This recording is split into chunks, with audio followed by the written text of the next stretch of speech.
Festival നടക്കുന്നത്. സ്റ്റേഡിയങ്ങളിൽ നേരിട്ടെത്തി കളികൾ കാണാൻ സാധിക്കാത്തവർക്ക് ഈ ഫാൻ ഫെസ്റ്റിവലിൽ സജ്ജമാക്കിയിട്ടുള്ള പടുകൂറ്റൻ സ്ക്രീനിൽ കളികൾ കാണാം. ഫുഡ് കൗണ്ടറുകൾ, ആകർഷകങ്ങളായ പ്രദർശനങ്ങൾ എന്നിവയൊക്കെ ഫാൻ ഫെസ്റ്റിവലിൽ ഒരുക്കിയിട്ടുണ്ട്. ഇതിനോട് ചേർന്ന് എഡ്യൂക്കേഷൻ എബവ് ഓൾ എന്ന ഫൗണ്ടേഷൻ ഒരുക്കിയിട്ടുള്ള വിദ്യാഭ്യാസ പ്രദർശനമുണ്ട്. അവിടെ വെച്ചാണ് സ്വപ്ന നമ്പൂതിരി എന്ന മലയാളി വനിതയെ ഞങ്ങൾ കാണുന്നത്. ഖത്തർ ലോകകപ്പിനൊപ്പം നടക്കുന്ന സാംസ്കാരിക സാമൂഹ്യ ബോധവൽക്കരണ പരിപാടികളിൽ ഏറ്റവും ശ്രദ്ധേയമായ ഒന്നാണ് ഈ പ്രദർശനം. ഇവിടെ സ്വപ്ന ഒരുക്കിയ ഒരു ആർട്ട് ഇൻസ്റ്റലേഷനാണ് ഉള്ളത്. വിവിധ രാജ്യക്കാരായ കലാകാരന്മാർ ഒരുക്കിയ ഇൻസ്റ്റലേഷനുകളാണ് ഇവിടെ പ്രദർശിപ്പിച്ചിട്ടുള്ളത്. അവർക്കൊപ്പം അവസരം കിട്ടിയ ഒരേയൊരു ഇന്ത്യക്കാരിയാണ് മലയാളിയായ സ്വപ്ന നമ്പൂതിരി. ഇത്തവണത്തെ വേൾഡ് കപ്പിലെ മെയിൻ ഒരു ഫോക്കസ് എന്ന് പറയുന്നത് പ്ലാസ്റ്റിക് ഫ്രീ അല്ലെങ്കിൽ സസ്റ്റൈനബിലിറ്റിയോട് ഇത്രയും കൂടെ ചേർന്ന് നിൽക്കുന്നത്, അതാണ് ഒരു മെയിൻ ഫോക്കസ്. അപ്പം അതുമായിട്ട് റിലേറ്റ് ചെയ്ത് എഡ്യൂക്കേഷൻ അബവ് ഓൾ എടുത്ത ഒരു ഇനിഷ്യേറ്റീവ് ആണ്.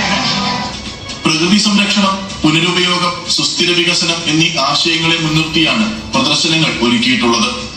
ഖത്തറിലെ വിവിധയിടങ്ങളിൽ കലാപ്രദർശനങ്ങൾ നടത്തിയിട്ടുണ്ടെങ്കിലും ഫിഫ ലോകകപ്പിനൊപ്പം ചേരാൻ ലഭിച്ച അവസരം അവിസ്മരണീയമാണെന്ന് സ്വപ്ന പറയുന്നു. ഞാൻ ബേസിക്കലി ഒരു എൻവയോൺമെന്റൽ ആർട്ടിസ്റ്റ് ആണ്.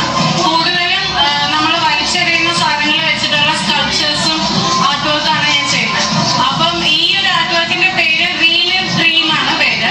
അതിലൊരു 100ഓളം single use plastic bags use ചെയ്തിട്ട് ആണ് അതിന്റെ ടെക്സ്റ്റേഴ്സ്. അപ്പം അതിന്റെ ഇലകളെല്ലാം പൊഴിഞ്ഞു പോയ ഒരു മരമാണ് അതിൽ യൂസ് ചെയ്തിരിക്കുന്നത്. അപ്പൊ അതില് നാച്ചുറൽ ടെക്സ്റ്റേഴ്സിനെ റീപ്ലേസ് ചെയ്തുകൊണ്ട് അത് ചെയ്യാൻ ശ്രമിച്ചിരിക്കുന്നത് ഈ പ്ലാസ്റ്റിക് ബാഗുകൾ ഉപയോഗിച്ചാണ്.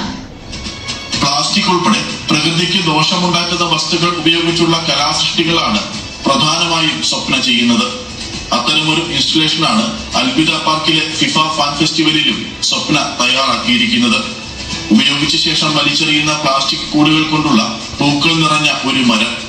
പ്രകൃതി സ്നേഹവും സുസ്ഥിര വികസനവും ഒക്കെ സുപ്രധാനമാണെന്ന് സ്വപ്ന തയ്യാറാക്കിയ ഈ പ്ലാസ്റ്റിക് പൂമരം നമ്മളോട് പറയുന്നു.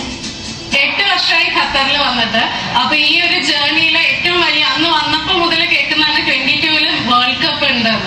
അപ്പൊ അതില് നമ്മുടെ പേരുള്ള ഒരു ആർട്ട് വർക്ക് ഇൻസ്റ്റാൾ ചെയ്യാൻ പറ്റുക, അതും ഇത്രയും വലിയൊരു പ്രൈം ലൊക്കേഷനില് വലിയൊരു ഓഡിയൻസിന്റെ മുന്നിൽ പ്രദർശിപ്പിക്കാൻ പറ്റുക എന്ന് പറയുന്ന വലിയൊരു അച്ചീവ്മെന്റ് ആണ്. അപ്പൊ ഇത്